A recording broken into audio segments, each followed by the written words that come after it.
BHIE 143 पर्यावरण का इतिहास इम्पॉर्टेंट टॉपिक है। क्वेश्चन डिस्कस करेंगे। इसमें मैं आपको फर्स्ट क्वेश्चन डिस्कस पूरा डिटेल में करूँगी। उसके बाद मैं आपको इसके जो शॉर्ट्स में पूरे क्वेश्चन कौन कौन से आने वाले हैं वो बता दूंगी।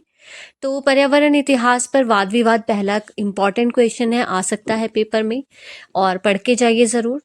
तो पर्यावरण इतिहास पर वाद विवाद, डिबेट ऑन एनवायरमेंटल स्टडी, मुख्यतः विकास बनाम संरक्षण यानी मानव हस्तक्षेप की सीमा और प्रकृति की परिभाषा जैसे मुद्दों के इर्द गिर्द घूमते हैं, जिसमें चिपको आंदोलन जैसे जन आंदोलन, औपनिवेशिक नीतियां, जलवायु परिवर्तन और आधुनिक युग के उपभोक्तावाद के प्रभाव शामिल है।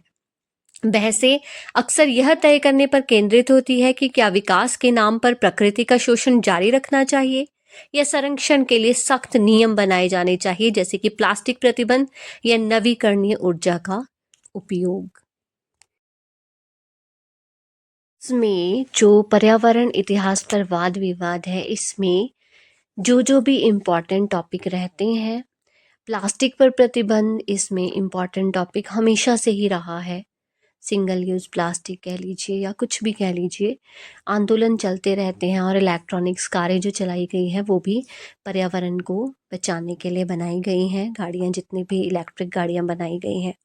तो मुख्य वाद विवाद के बिंदु हम इसमें डिस्कस करेंगे। तो विकास बनाम संरक्षण यानी डेवलपमेंट वर्सेस कंजर्वेशन। एक पक्ष कहता है कि आर्थिक विकास के लिए प्राकृतिक संसाधनों जैसे वन, नदियां का उपयोग आवश्यक है और इससे लोगों को आजीविका मिलती है।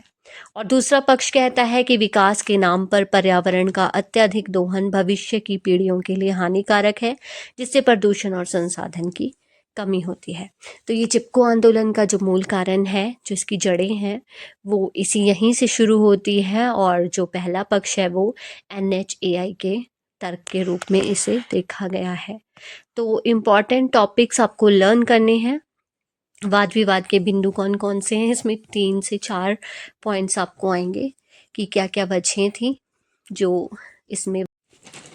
इसके बाद है प्रकृति की भूमिका और परिभाषा, role and definition of nature. एक पक्ष में जो है प्रकृति की परिभाषा है, प्रकृति को एक जंगली, अदम्य शक्ति और संसाधनों के स्रोत के रूप में देखना, जो कि ऐतिहासिक दृष्टिकोण है। और दूसरे पक्ष का मानना है कि प्रकृति एक नाजुक प्रणाली है जिसे बचाने की जरूरत है, और मानव गतिविधियों से होने वाले बदलाव को समझना, ये एक वैज्ञानिक दृष्टिकोण है।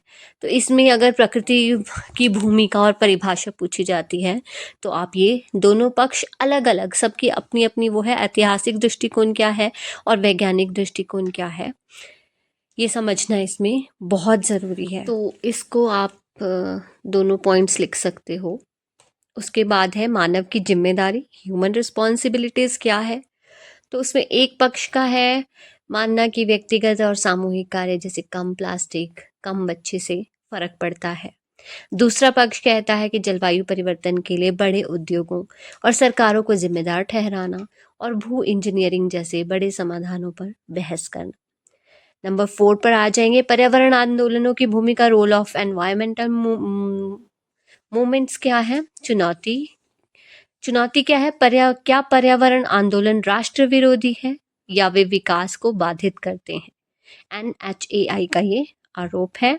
समर्थन क्या है, क्या वे पर्यावरण न्याय के लिए आवश्यक है और जनता में जागरूकता लाते हैं। बिश्नोई समाज और चिपको आंदोलन। तो जो ये चिपको आंदोलन है, ये भी पर्यावरण के लिए एक विशेष आंदोलनों में गिना जाता है।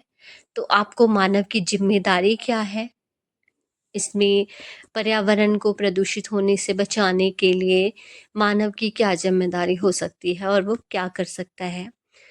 और दूसरा है कि पर्यावरण आंदोलन किसने किसने कौन कौन से आरोप इसमें लगाए और पर्यावरण को बचाने के लिए कौन कौन से आंदोलन इसमें किए गए। उसके बाद ऐतिहासिक परिप्रेक्ष्य की यदि हम बात करें तो औपनिवेशिक काल, ब्रिटिश नीतियों ने वनों का शोषण किया, जिससे स्थानीय लोगों का विरोध हुआ। चिपको आंदोलन की जो जड़ें हैं वो वहीं से शुरू होती है। स्वतंत्रता के बाद कॉर्पोरेट लालच ने औपनिवेशिक शोषण की जगह ले ली और समस्याएं बढ़ी, जैसे नर्मदा जल विवाद। उसके बाद आधुनिक काल की अगर हम बात करें 1970 से 2000 ईस्वी में चिपको आंदोलन, स्टॉकहोम सम्मेलन 1972 और बाद में भारत में पर्यावरण संरक्षण अधिनियम 1986 जैसे कानून बने। ये भी एक प्रश्न आता है, भारत में पर्यावरण संरक्षण अधिनियम 1986 क्या था। और लास्ट में हम वर्तमान बहस के विषय, करंट डिबेट टॉपिक्स के बारे में भी डिस्कस कर लेते हैं, जो कि आजकल किस बारे में, पर्यावरण के बारे में जो बहस चल रही है। इलेक्ट्रिक वाहन बनाम पेट्रोल डीजल कारें। आपने देखा होगा कि आजकल बहुत सारी नई कारें निकली हैं जिसमें पेट्रोल डीजल नहीं डलता है, इलेक्ट्रिक वाहन है वो। और सिंगल यूज़ प्लास्टिक पर प्रतिबंध जो है, ये भी एक करंट डिबेट का टॉपिक है। फैक्ट्री फार्मिंग और मांस की खपत और शहरीकरण का प्रभाव, ये इम्पॉर्टेंट वर्तमान जो है बहस के विषय है। और संक्षेप में अगर हम बात करें, पर्यावरण इतिहास पर वाद विवाद प्रकृति और मानव समाज के बीच जटिल संबंधों और भविष्य के लिए सबसे अच्छे रास्ते की खोज से जुड़ा है, जिसमें अतीत के अनुभवों से सीख लेकर वर्तमान और भविष्य की चुनौतियों का सामना किया जाता है। तो पॉल्यूशन कम हो, इसके लिए इलेक्ट्रिक वाहन तो चला ही दिए हैं। इस क्वेश्चन में हम इतना ही डिस्कस करेंगे और आप इस प्रश्न को अच्छे से पढ़ के जाइए, ये तो इम्पोर्टेंट है ही। बाकी जितने भी क्वेश्चन आने वाले हैं वो मैं आपको अगली वीडियो में बता दूंगी। सारे जो भी प्रश्न इस पेपर में आने वाले हैं, आ सकते हैं, आने वाले नहीं कह सकते क्योंकि पता नहीं कौन से आएंगे कौन से नहीं आएंगे, बट इम्पॉर्टेंट क्वेश्चंस जो हैं वो मैं आपको आगे वाली वीडियो में बता दूंगी।